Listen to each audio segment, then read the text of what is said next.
memeriahkan HUT RI yang ke-78. Salah satu tokoh masyarakat di Kecamatan Seberang Ulu 1 Palembang, Haji Ali Hasan, yang lebih dikenal sebagai dengan sapaan Haji Ali Singo, menggelar lomba balap becak gayung.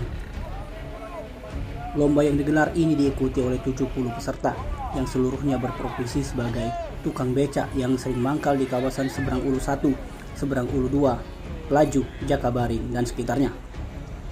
Di mana untuk usia yang diikuti perlombaan ini mulai dari 40 sampai 60 tahun. Kegiatan lomba sendiri digelar di Jalan Gubernur Haji Bastari, Kecamatan Seberang Ulu 1 Palembang, dengan jarak tempuh 200 meter. Untuk start dimulai dari Koperasi Tunas Baru hingga finish di depan kantor PLN Simpang Pasar Induk Jakabaring Palembang. Selain memperingati HUT RI yang ke-78, menurut Ali Singo, lomba ini juga sebagai hiburan masyarakat Kota Palembang, khususnya di wilayah Seberang Ulu. Untuk para pemenang, juara pertama menerima hadiah uang sebesar 3 juta rupiah, juara kedua 2 juta rupiah, dan juara ketiga 1 juta rupiah.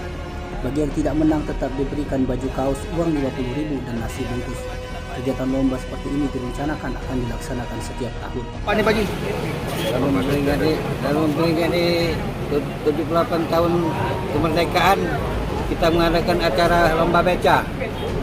Pesertanya ada berapa Pak Ji? Pesertanya 68. Ini lomba dayung becak lebih cepat apa gimana Pak Ji? Lomba dayung lebih cepat. Gitu Pak Ji. Kenapa kita pikiran ngaduk lomba becak ini Pak Ji? Ini itu ngasih semangat untuk tukang beca. Untuk hadiahnya sendiri Pak Ji apa saja? Hadiahnya nomor 1 3 juta rupiah, nomor 2 2 juta, nomor 3 1 juta. Apakah ini nanti akan berkelanjutan Pak Haji? Insya Allah tiap tahun, insya Allah. Asal ada rezeki. Tim Liputan Sumsel, ADTV melaporkan.